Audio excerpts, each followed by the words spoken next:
Good afternoon. Welcome.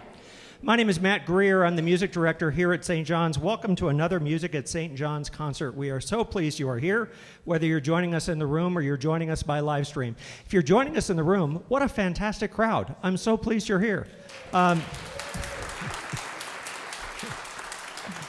We ran out of programs, which has never happened in my memory. We're running some more, and so if you would like to have a printed program at some point during when the music stops, they'll be on a stand towards the back of the sanctuary in just a moment. So thank you for your patience in that regard. Music at St. John's is a series that's been going on here since 2005, and it's always a mix of fantastic local artists and non-local artists. One of the inserts in your program that probably fell out on the way in is a brochure that advertises the entire series. I would mention that we have another concert coming up soon, 3 weeks from today, February 25th. We're going to be welcoming Paul Smith and Daniela Mars. Paul Smith is an old friend. He's one of the co-founders of the British a cappella group Buckholz 8. And Daniela Mars is an absolutely fantastic flutist from Brazil who specializes in the larger flutes, bass flute, tenor flute, alto flute, stuff like that. They're doing a very special program that will involve all of those instruments, piano, choir, and other things. So plan to be here for that just three weeks from today at 3 o'clock. On April 21st, we are thrilled to welcome on their first appearance at Music at St. John's, King's Return, fantastic a cappella quartet out of Dallas who will be here. And then kind of something that got added late to the schedule, which is on a Thursday evening, not a Sunday afternoon. I mentioned Buckholz 8 before, and they have been here many times, as has their sister group, Apollo 5. Buckholz 8 just launched a brand new vocal ensemble, a women's vocal ensemble in the United States. And they're taking their first tour in May, and we got them. So they're called Lyra. They're going to be here on Thursday night, May the 23rd, so add that to your calendar. We can't wait to hear them. I might also mention, in the life of other things going on musical at St. John's, if you're a fan of our Jazz Vesper service, which happens every month, or if you've never been to our Jazz Vesper service, we have one this Saturday at 5 p.m. That's a monthly event for us. Some fantastic local jazz musicians, so turn up for that if you would like. Also in your program this afternoon was a postcard that if you fill it out and trust us with your contact information, you'll be entered into a drawing to win a CD of music that you're going to hear this afternoon, so you can drop that in the plate on your way out. I would also mention that following the concert today, there'll be a reception right in the area outside the sanctuary with cookies and punch. We hope that you'll greet these fantastic musicians and enjoy greeting each other. And then finally, the obligatory announcement. Music at St. John's, as you may have noticed on the screens over and over and over, is supported entirely by donations. We do that in a couple of ways. First of all, on the back of your program, there's a list of fantastic, brilliant, good-looking people. Those are our Music at St. John's notables. And if you look at that list of names and you're saddened not to find your own name there, we would love to help you out with that. The yellow form that was an insert in your program will allow you to sign up to be a Music at St. John's notable, to give a gift to support the entire series. We could not do this series without our notables, so thank you. Please consider joining if you're not there. And if you just want to make a donation because you're going to be in a fantastic mood at the end of this concert, ushers with collection plates will be at all the doors. We would invite you to give generously. There's also a QR code on the yellow form that you can scan that will take you right to the donate page. If you're joining us by live stream, you can click a link in the chat box that will take you to the program and also to a place where you can make a donation. Okay, whew, done with that. We're so fortunate at St. John's that we basically have fantastic music most every Sunday morning. A lot of that is due to the fact that we have on staff my brilliant colleague Jim Ahrend, our pianist, organist, and artist in residence. And when we were, go ahead, please.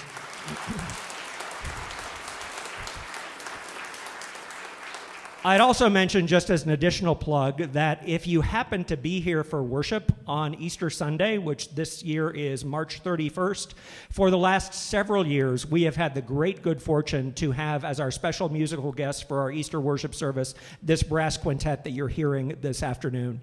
And we were so pleased when we were putting the service together to issue an invitation to them to do an entire concert and to include Jim Ahrend in that, and they all said yes, and I'm thrilled. Would you please welcome the Enchantment Brass Quintet and Jim Ahrend.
Thank you very much. We're so thrilled to be here because we love playing in this space, by the way. So this is just a great space for brass. And so we've been playing, as Matt said, that we've been playing here at Easter for many years now. And so getting our own concert is kind of a thrill for us. And so thank you all for being here, both in person and on the live stream. We are the Enchantment Brass, and we all are very busy musicians around town. Some of us teach at UNM. Some of us play in the NM Philharmonic, but we're all lovers of brass music. And so we came up with a program today that we thought would be really interesting for you all because there's so much good stuff that isn't played, and so.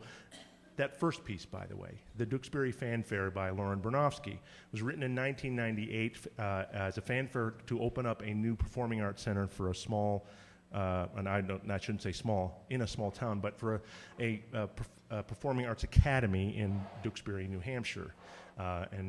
Lauren has written reams of music for brass. Her trumpet concerto is one of the war horses of our repertoire. She's done commissions for many works, including Amity Trio, of which Dr. Walker is a member of with his wife and pianist. I forget her name. Sorry, was it? Kim Carbias. Kim, yes. So, Lauren is a very active composer now, and we thought we wanted to play some music by an active, living composer because there's a lot of it, and it's good. So, the next piece we're going to play for you is also been written by a living composer, John Cheatham. Now, that may be a familiar name to some of you who love music or love brass music.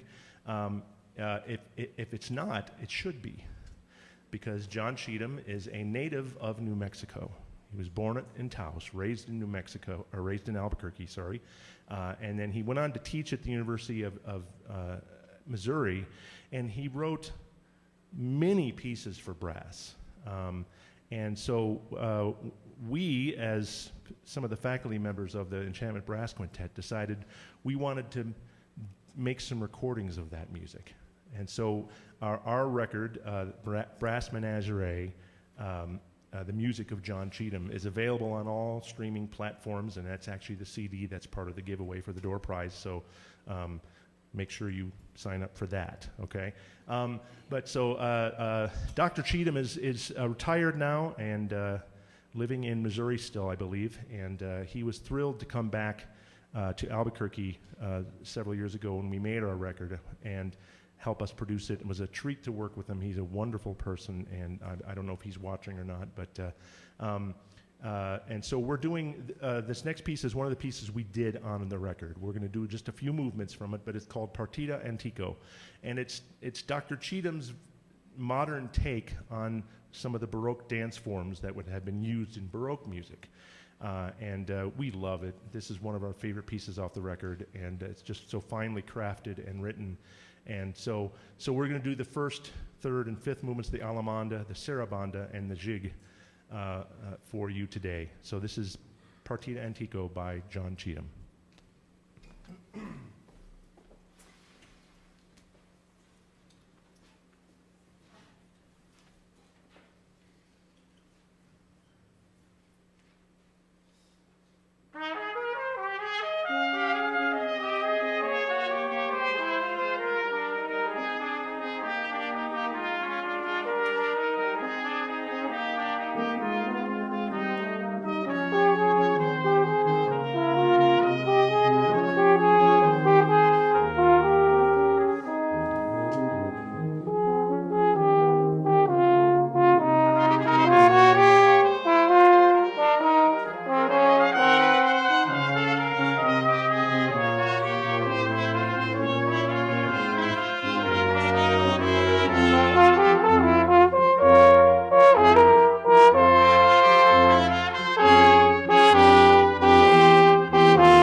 Isn't that a great piece? If you want to hear more, go buy the CD. And we recorded several other works. What was great about that particular CD too is that Dr. Cheatham wrote several pieces for brass choir as well, large brass ensemble, and so we got to include some of our students at UNM at the time on the recording, and so it was a really special, fun time for those of us that teach at UNM. But it's available on all streaming platforms, as well as at the door prize for today's concert. So enter your thing into the door prize search. So we wanted to move on to do something a little different in this concert than just brass quintet music, because all of us in this group do things other than play brass quintet and do it well, and so we wanted to showcase some of that. So we're moving into a different part of the program that's going to feature some of the individual members of the Enchantment Brass. And so we're going to start with, Chris, do you want to say anything about what you're doing? Or? Sure. Okay, Chris is going to start on trombone. Hi, everybody. How y'all doing? This is the fun part of the program for me because I get to play jazz with my good friend Jim Ahrend, who is a world-class jazz pianist. Yeah. So this piece, Everything I Love, I got into recently. It was, I think the earliest person who got into this was the great pianist Bill Evans. And because of Bill, and he liked to write a lot of waltzes, I turned this into a waltz, and I kind of added some bars and reharmonized a little bit. So this is my arrangement of Everything I Love.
because I don't like yelling so much, I'm going to come to the mic and talk. But Brynn and I are next.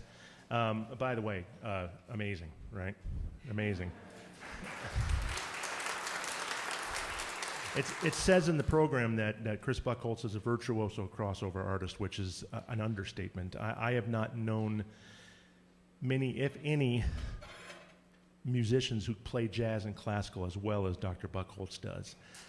So you just witnessed something pretty cool. So Brynn and I are playing a piece for you today that we commissioned many years ago, 2014 to be exact. Kevin McKee is a trumpet player composer who lives in the Washington, D.C. area, and he had written a piece for solo trumpet and piano that the world fell in love with, called Centennial Horizon, which, it didn't matter what else I played on a concert. If I played the Centennial Horizon, I could have played some of the greatest concerti ever written for trumpet, and everybody would say, "Oh, I love that McKee piece."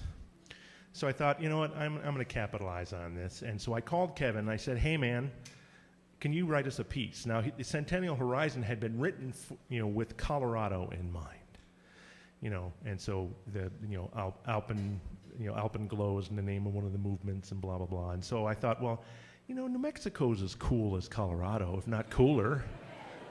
I had been here about 8 years at that point, so I was like, come on. And so I told him, hey, man, can you write a piece like Centennial Horizon, but for 2 trumpets and piano about New Mexico?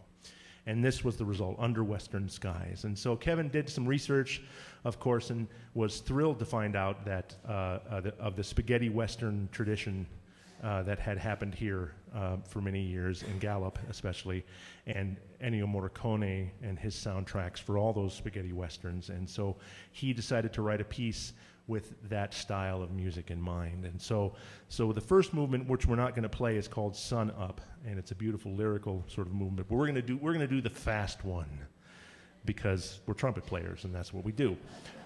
And so this movement is Sun Up and High Noon, and you'll hear sort of a rip-roaring party going on with the trumpets and 2 trumpets and piano playing.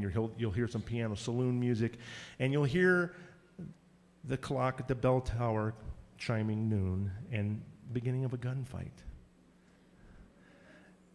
And then Kevin is known for his colorful descriptions of what he wants in the music, and the last one we get before the end of the movement, as we kind of get things into real high gear to get to the end, is just "Hyah!"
Well, good afternoon.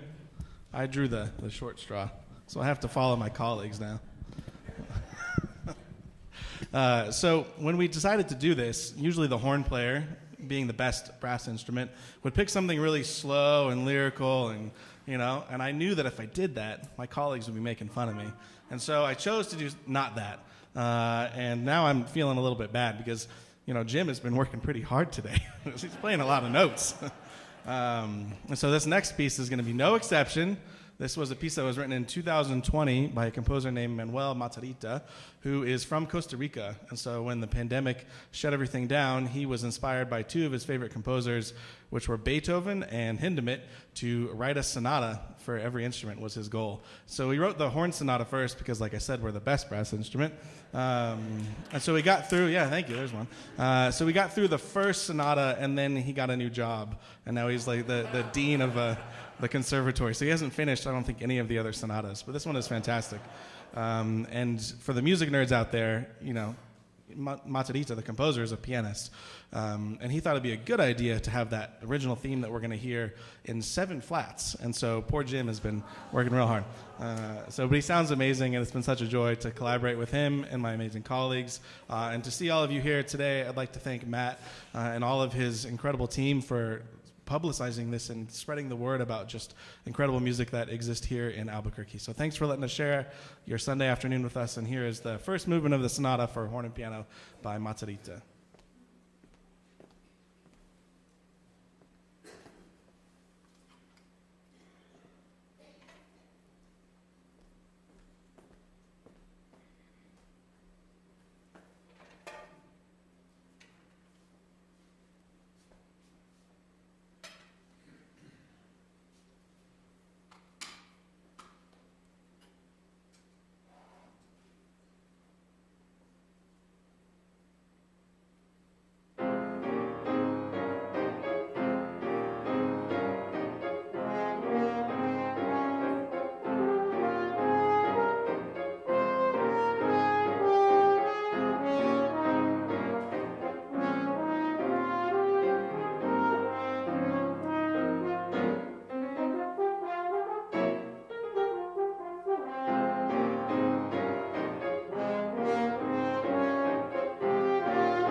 All right, we're going to give Jim a break.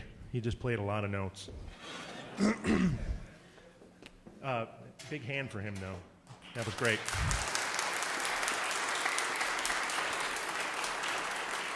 Again, another artist who crosses over really well. He just, he went from playing some jazz to something a little more, movie music, classical-like with us, and then something, again, a mix of jazz and Latin rhythms, and he just fits right in and nails it. So he's, tremendous musician that you get to hear every Sunday here at St. John's. So we're going to move on to do something a little more traditional for the brass quintet in terms of an arrangement that many who play brass quintet music would know of. But it is an arrangement. Most of the music, well, I shouldn't say most, but a lot of the music available for brass quintet is transcriptions and arrangements. And we wanted to have fun today, so we chose one of those. And so instead of some of the serious brass quintet music, which is great music, don't get me wrong, but on a Sunday afternoon, we wanted to play some Bernstein for you. And so, how many of you have seen the Netflix special Maestro? I haven't yet. Is it worth it to go see it? Nod your heads. You say yes. Okay. Yeah, my wife and I are. We'll get to it one of these days, right? So maybe tonight. So, in my opinion, and Bernstein wrote a lot of great music, but I don't think he ever topped West Side Story. I just don't think he did. And I have a bit of a special connection to it because I actually got to play the whole musical as a senior in high school. We did the actual book, the actual Broadway show book at my high school. We had exceptional music programs at my high school. I was very lucky. And so singers who could do it, people in the band who could do it. And so we did West Side Story, the actual book. And I have been a fan of this musical for my whole life. In fact, it's the only musical that I really actually like. You can ask my wife. I don't like listening to Broadway musicals. It's not my thing.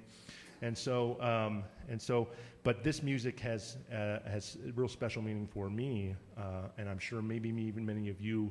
It's just, but it shows how good the music is when it can be done in a different setting than what it was originally for.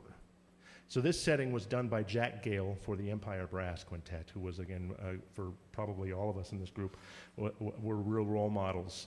But in my training time as a young musician in college, the Empire Brass was, amazing, like the gods of brass quintet. And so this particular setting is just wonderful. So we're going to do a different order than what's in the program.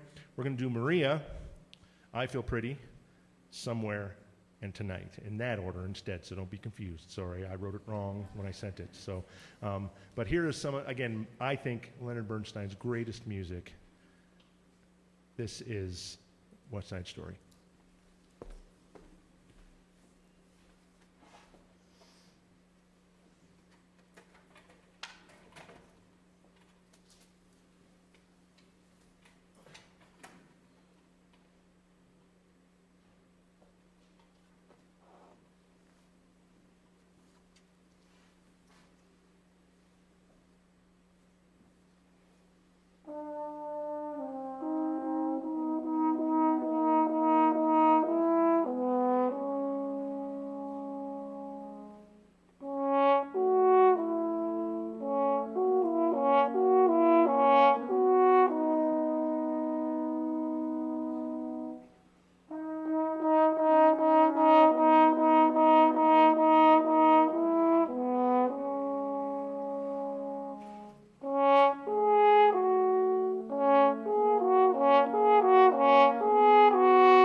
I would be remiss if I didn't introduce the members of the band.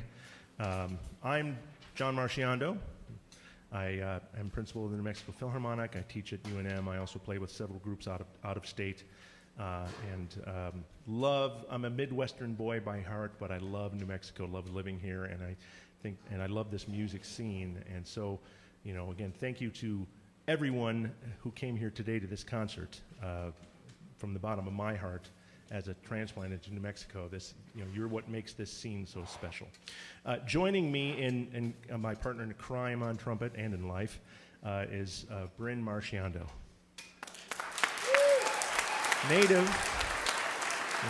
Native New Mexican, born and raised in Albuquerque. Next to her is our tubist, another native born and raised. Well, I don't know, born? No. Oh, but raised in New Mexico, went to El Dorado High School. This is Derek Manteufel.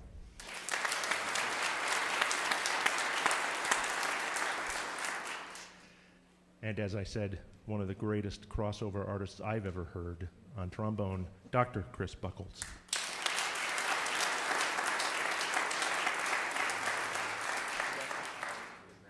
And a tremendous horn player and friend and colleague. This is Dr. Michael Walker.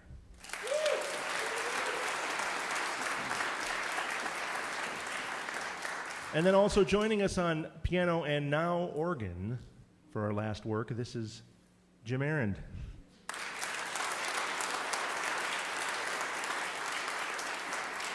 And so again, I'd like to thank Matt Greer and the St. John's Music Ministries for having us here today. Again, we love playing in this space. It's a wonderful space. Again, fill out the card for both the giveaway, and remember, this is run purely on donations, so it's up to you to help bring more groups like us back. And we would love to be back, by the way, so we're saying right now, please have us back. Thank you.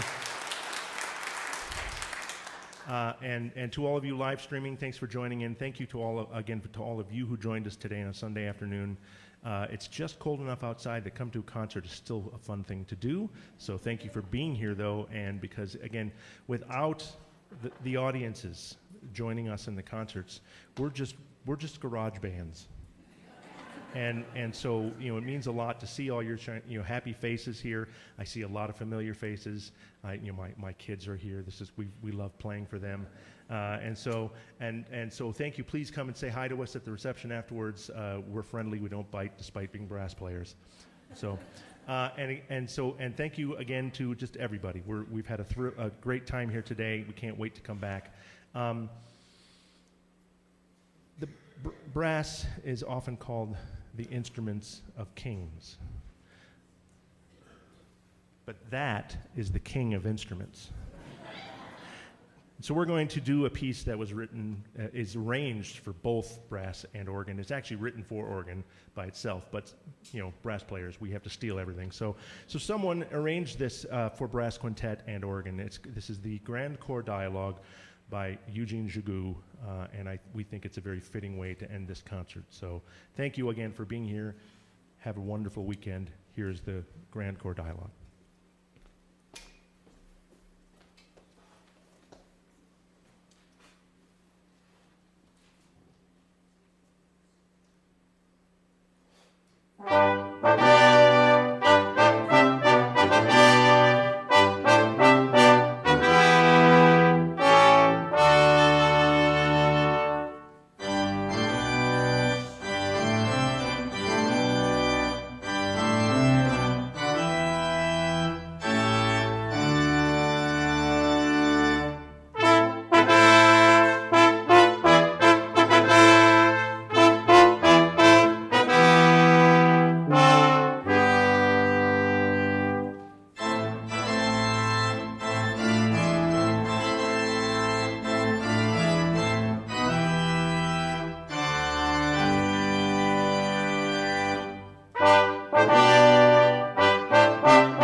Bartender, and clear out as quickly as possible.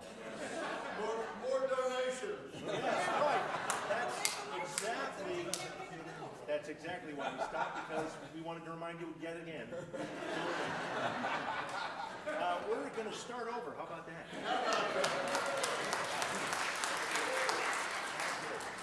And step away from the light switch, whoever that was.